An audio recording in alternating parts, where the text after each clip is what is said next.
नमस्कार वर्तमान बुलेटिन सह मु गायत्री। युद्ध भितर नरसंहार देखुची विश्व। यूक्रेन उपरे रूसियार आक्रमण आहुरी जोरदार होउची।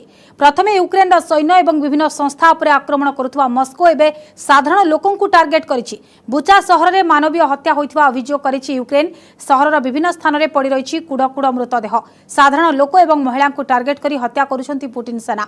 याकु नै यूक्रेन चिंता जाहिर करबा सहित मानवीय हत्या विरोध में international court of justice ICJ जिबा बोली कहिछि यूक्रेन। सेबडे एभली अभियोग को रूसिया पक्षरु खंडन करा जायछि।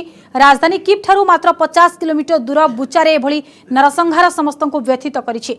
सेभली अन्य शहर उपरे आक्रमण जारी रखिछि रूसिया।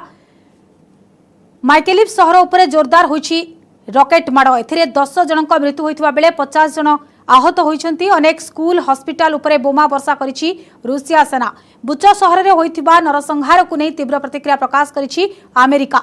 रूसिया एभली करी मानवीय हत्या करिछि। या विरोध में अमेरिका आहुरी कठोर पदक्षेप नेब।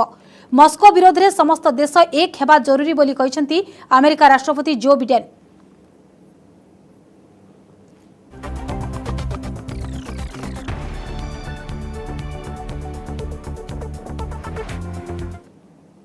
You may remember I got criticized for calling Putin a war criminal. Well, the truth of the matter is so what happened to Bucha. This warrants him, he is a war criminal. But we have to gather the information.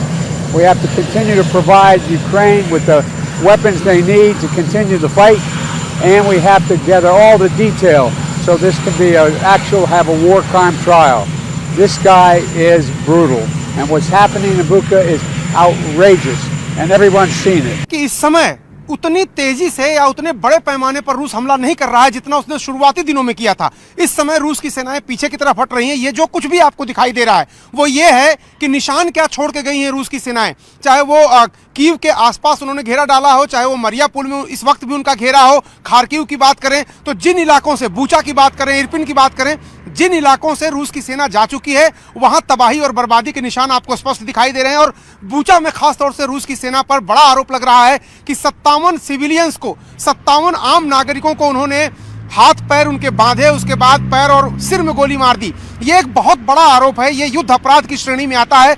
यानी युद्ध के समय भी नागरिकों की हत्या आप नहीं कर सकते। ये जेनेवा कन्वेंशन भी है, ये अंतर्राष्ट्रीय कानून भी है इस संबंध में, तो उनका पालन करना होता है। भले आप युद्ध कर रहे हो एक दूसरे के खिलाफ, लेकिन मानवता को आपको सबसे आगे रखना होता है, जो कि रूस ने नहीं रखा। ऐसा आरोप यूक्रेन की डिफेंस मिनिस्ट्री और यूक्रेन की सेना लगा रही। जहां तक आप बात कर रही हैं आसपास के इलाके की, इरपिन की अगर आप बात कर लीजिए तो वहां पर भी इस तरह के बहुत सारे वाकयात सामने आए हैं। मरियुपुल तो लगभग तबाह हो गया, खार्किव लगभग तबाह हो गया है, ओदेसा जो समुद्र के किनारे शहर है उस पर भी हमले हुए हैं। और कहा यह जा रहा है कि पुतिन का अगला निशाना जमीन और आसमान के बाद समुद्र है, जहां से वो समुद्र के आसपास जो शहर हैं यूक्रेन के, उन पर निशाना लगा रहे हैं। क्योंकि बंदरगाह जहां है वहां उनका ईंधन आता है, वहां पर उनका साजो सामान मिलिट्री का आता है। और अगर उसे बर्बाद कर दिया जाए तो यूक्रेन के सेना की कमर तोड़ दी जाएगी, रीढ़ तोड़ दी जाएगी। और यूक्रेन की सेना भले संख्या में कम हो, लेकिन रूस के टैंकों को जिस तरह से उन्होंने बर्बाद किया है, रूस की सेना को पीछे हटने पर मजबूर किया है,